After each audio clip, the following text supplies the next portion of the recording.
বিশেষ করে হজের মাস জিলকদ, জিলহজ, মুহররম 3টা মাস হজের মাস।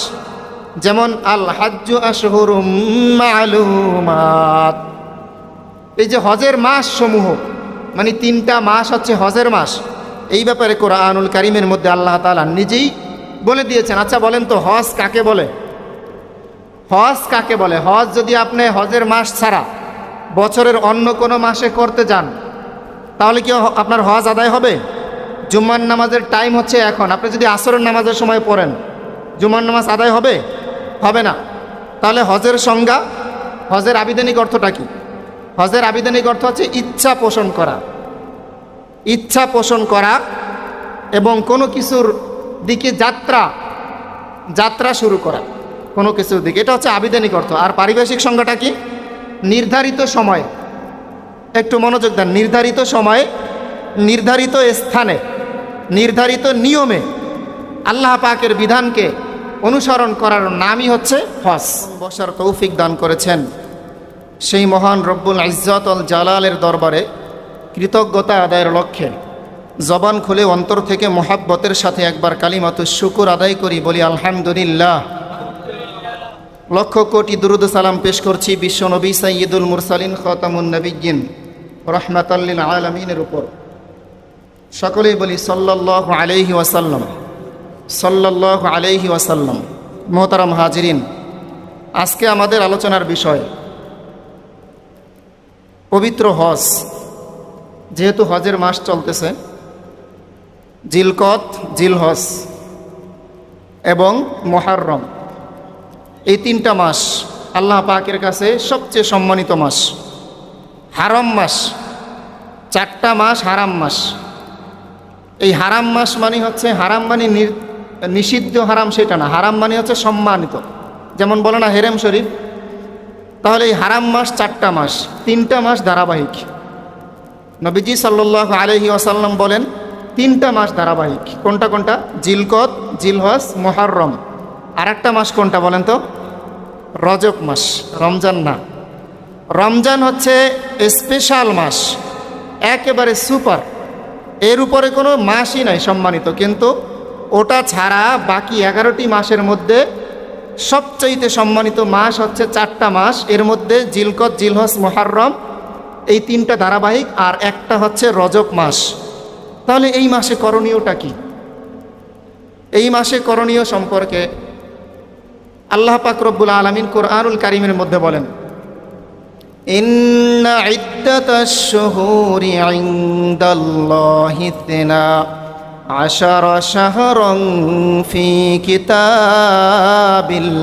কিতাবিল্লাহ ইয়াওমা খালাকাস সামাওয়াতি ওয়াল আরদা মিনহা আরবাআতুন হুরুম যালিকা আদ-দীনুল কাইয়্যিম ফালা তাযলিমু ফীহিন্না আনফুসাকুম ইন্না ইদ্দাতাশ শুহুর। আল্লাহ পাক রব্বুল আলামিন নিজে বলতেছেন, আবার আল্লাহ তাআলা নিজেই বলতেছেন অবশ্যই আল্লাহ তাআলার কাছে, ইন্না ইদ্দাতাশ শুহুরি ইনদাল্লাহি 12 শাহরা, অবশ্যই আল্লাহ তাআলার কাছে গণনার দিক থেকে মাস হচ্ছে 12টা। পৃথিবীর শুরু থেকে কয়টা? 12টা। 12টা মাসের কথা শুরু থেকেই, পৃথিবীর শুরু থেকেই বলে দিয়েছেন আল্লাহ তাআলা। তাহলে 12 মাসকে আমরা কোনো দিন 13 মাস বানাইতে পারবো? পারবো না। কোনো একটা সময় আমাদের এই ঘন্টাকে একটু 1 ঘন্টা আগায় দেওয়া হয়েছিল, মনে আছে না? যার কারণে আল্লাহ পাকের এই সৃষ্টির এই নিজামের মধ্যে কোনো ব্যক্তি পরিবর্তন আনতে পারে না। যার কারণে অনেক সময় ফজরের আজান তাহাজ্জুদের সময় দেওয়া হয়েছিল, জোহরের আজান ওয়াক্ত হওয়ার আগেই দেওয়া হয়েছিল। এটা প্যাচ লেগে গেছিল না? আল্লাহ পাকের এই সৃষ্টির নিজামের মধ্যে কোনো ব্যক্তি পরিবর্তন আনতে পারে না। তাহলে আল্লাহ পাকের সৃষ্টির শুরু থেকেই মাস কয়টা? 12টা। ইনদাল্লাহি 12 শাহরান ফি কিতাবিল্লাহ, এই যে 12টা মাস, এটা আল্লাহ পাকের কিতাবে, আল্লাহ পাকের ইলমের মধ্যে লেখা আছে, লিপিবদ্ধ করা আছে। কোন দিন থেকে? পৃথিবীর শুরুর দিন থেকে। ইয়াওমা খালাকাস সামাওয়াতি ওয়াল আরদা মিনহা আরবাআতুল হুরুম, এবং সেই দিন থেকে এই যে আরবাতুল হুরুম, 4টা মাস সম্মানিত মাস, সেই দিন থেকেই লিপিবদ্ধ করা আল্লাহ পাকের দরবারে। সেই 4টা মাস, ওই যে জিলকদ, জিলহজ, মুহররম, আর একটা হচ্ছে রজব মাস। তাহলে এই 4 মাসে কি করব, এই ব্যাপারে আল্লাহ পাক রব্বুল আলামিন এই আয়াতের পরের অংশে আল্লাহ তাআলা বলতেছেন, ফালা তাজলিমু ফীহিন্না আনফুসাকুম। সুতরাং তোমরা এই মাসগুলোতে নিজেদের উপর জুলুম করো না, নিজেদের নফসের উপরে তোমরা জুলুম করো না। একটু বলেন তো, নিজের উপরে কেউ কোনোদিন জুলুম করতে পারে? পারে না। আপনি যখন কাজ করেন, আপনার হাতটাকে ইচ্ছাকৃতভাবে আপনি কাটতে পারেন? আপনার স্বজ্ঞানে স্বেচ্ছায় কখনো আপনার হাতের আঙ্গুলটা দ্বিখণ্ডিত হয়ে যাক, এটা কোনো ব্যক্তি চায়? চায় না। এটা যদি কোনো ব্যক্তি চায় তাহলে সে নিজের উপরে জুলুম করলো। কিন্তু আমাদের অজান্তে আমরা গুনাহ করি মজায় মজায়, গুনাহ করতে আমাদের কাছে ভালো লাগে। আমরা ধ্বংস হয়ে যাব, এটা কেউ আমরা চাই না। কিন্তু গুনাহ করলে মানুষ ধ্বংস হয়ে যায়। মানুষের সফলতা হচ্ছে জান্নাত, আর ব্যর্থতা, ধ্বংস হচ্ছে জাহান্নাম। তাহলে গুনাহ করলে কি জান্নাত পায় নাকি জাহান্নাম পায়? জাহান্নাম পায়। তাহলে এই যে নিজের গুনার কারণে, সীমা লঙ্ঘনের কারণে মানুষ জাহান্নামে যায়, তার মানে নিজেকে নিজে ক্ষতির মধ্যে ফেলাইল। এটাই সে নিজের উপরে নিজে জুলুম করলো। এই কথাটাই আল্লাহ পাক রব্বুল আলামিন বলেছেন, ফালা তাজলিমু ফীহিন্না আনফুসাকুম। সুতরাং এই মাসগুলোতে তোমরা নিজেদের প্রতি জুলুম করো না। এখন প্রশ্ন হতে পারে, ইবলিসের দল যারা আছে তারা প্রশ্ন করবে, তাহলে বুঝলাম এই মাসগুলোতে গুনাহ করা যাবে না, বাকি মাসগুলোতে মনে হয় গুনাহ করা যাবে।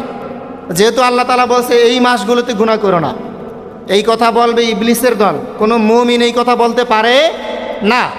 আল্লাহ পাক রব্বুল আলামিন বুঝাইতে চাইলেন অন্য মাসেও গুনাহ করা যাবে না, এবং এই মাসে তো মোটেই করা যাবে না। কিছু নির্দিষ্ট জায়গা আছে না, যে সিসিটিভি ক্যামেরায় আওতাভুক্ত, ওই জায়গাগুলোতে গেলে আমরা সর্বোচ্চ সতর্ক অবস্থানে থাকি, তাই না? তো এই মাসগুলোতে আল্লাহ তাআলা নিজে সম্মানিত ঘোষণা করেছেন। একটু চিন্তা করে দেখেন, এই মাসে আল্লাহ তাআলা গুনাহ করতে নিষেধ করেছেন। এই মাসে যদি আমরা গুনাহ করি তাহলে গুনার যে শাস্তিটা, এটা ডবল হবে, এটার মাত্রাটা বেশি হয়ে যাবে। এজন্য আল্লাহ তাআলা আমাদের উপর রাগান্বিত হয়ে আমাদেরকে আরও বেশি শাস্তি দিবেন। কারণ এই মাসে আল্লাহ তাআলা খাস করে নিষেধ করেছেন যে এই মাসগুলোতে তোমরা নিজেদেরকে অন্যায় করো না, নিজেদের প্রতি জুলুম করো না। তাহলে সেই মাস এখন চলতেছে। এই মাসে আমরা 5 ওয়াক্ত নামাজ জামাতের সাথে আদায় করতে হবে। অন্যান্য যত রকমের নেক আমল আছে অন্যান্য মাসের তুলনায় এই মাসগুলোতে আমরা আরও বেশি গুরুত্বের সাথে আদায় করব। তারপরে এই মাসে আমরা গাফিল থাকবো না, এই মাসে আমরা উদাসীন থাকবো না, আমরা কোনো রকমের অন্যায় অপরাধের সাথে যুক্ত হব না। আল্লাহ পাকের ডাইরেক্ট নির্দেশ। আমার দেখা চোখের একটা ঘটনা, আশহুরুল হুরুম, 4টা মাস সম্মানিত মাস। এই সম্মানিত মাস সম্পর্কে আমার একজন কাছের একজন বন্ধু, সে একটা গুনার মধ্যে সব সময় নিমজ্জিত ছিল। তাকে আমি বলেছি, দেখো তুমি অন্য সময় গুনাহ করো, এই মাসগুলোতে গুনাহ করলে তোমার কিন্তু ডবল শাস্তি। এমন হতে পারে আল্লাহ পাক রব্বুল আলামিন তোমাকে আর জীবনে কোনোদিন হেদায়েতের পথে আনতে নাও পারেন। কারণ আল্লাহ পাক নিষেধ করেছেন এই মাসগুলোতে তোমরা নিজেদের প্রতি জুলুম করো না। তাহলে এই মাসে যদি কোনো ব্যক্তি নিজেদের প্রতি জুলুম করে তাহলে তার কপালে হেদায়েত নাও জুটতে পারে।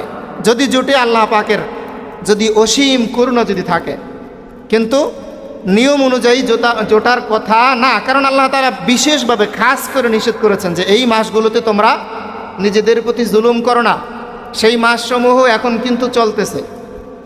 বিশেষ করে হজের মাস, জিলকদ, জিলহজ, মুহররম, 3টা মাস হজের মাস।